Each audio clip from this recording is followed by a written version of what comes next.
City Crossroads began in 1984, I believe, yes, by a man named Tim DeRamus, who had a vision of, just coming into the 6th Street corridor in San Francisco, which is our neighborhood, and providing a youth rec center for children, because there was nothing like that in the area at the time.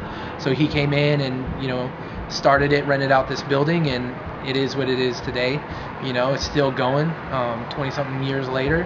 And yeah, I mean, the way I got involved a long time ago, I think I was 16, 17 years old. I came in and I was intrigued by the place immediately because I was already involved in like the graffiti culture, and they had murals on the walls, and I just loved it. So I started hanging out here and there, not really that involved, but I came in a lot. And then later, after I became saved, I actually felt the call to ministry here and got really involved, and I actually became the youth pastor in 2000, and I've been here ever since. I love it. I really don't see myself going anywhere else. Like, my call is urban missions in San Francisco, so I definitely think I'll be here a long time.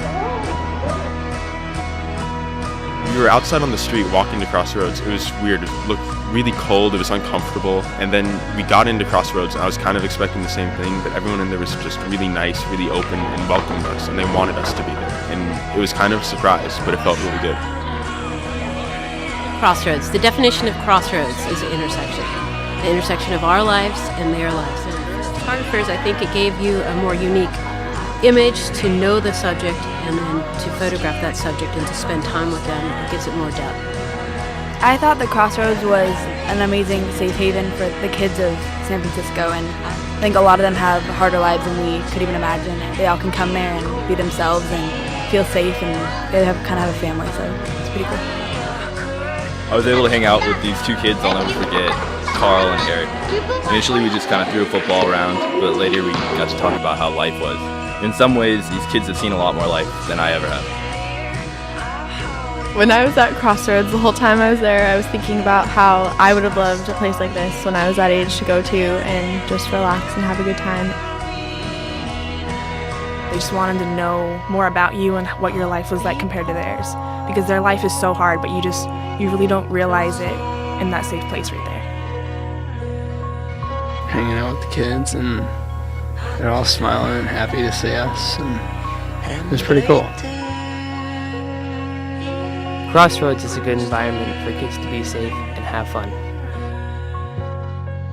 Crossroads is a great place, and I think that I really enjoyed it because of the people that were there. I remember one kid, Justin, he was just so great to have. He just kind of showed me around the whole place and took me in right away. Crossroads is a place for them to kind of like get away from the world they're stuck in and just kind of escape and be who they really want to be, even though there's like so many like pressures to be someone other than who they are.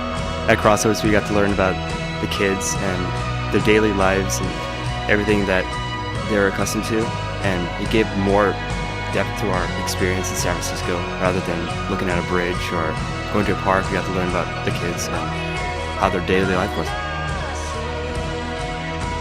I started coming here in 8th grade. Then I met these two dudes named Michael and Becca, and they used to come here a lot, dude.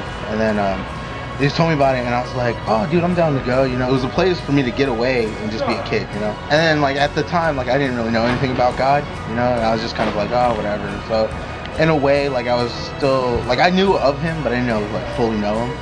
All of a sudden, like, I'm standing here, like, whoa, why are they singing songs and doing worship and stuff? You know, something in me told me to stay, and, like, on top of that, Cameron, the guy, he's, like, the youth director, he freaking came up to me and was like, oh, okay, you want to just hang out? Like, you could just stay, whatever.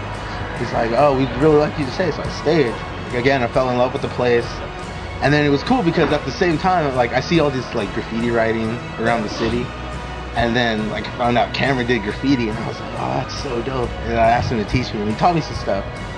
And then, like, I don't know, now it's like I'm in this crew, like, called GG Crew, and Cameron's in it, and, you know, like, Cameron's pretty much been there for me, like, every step of the way.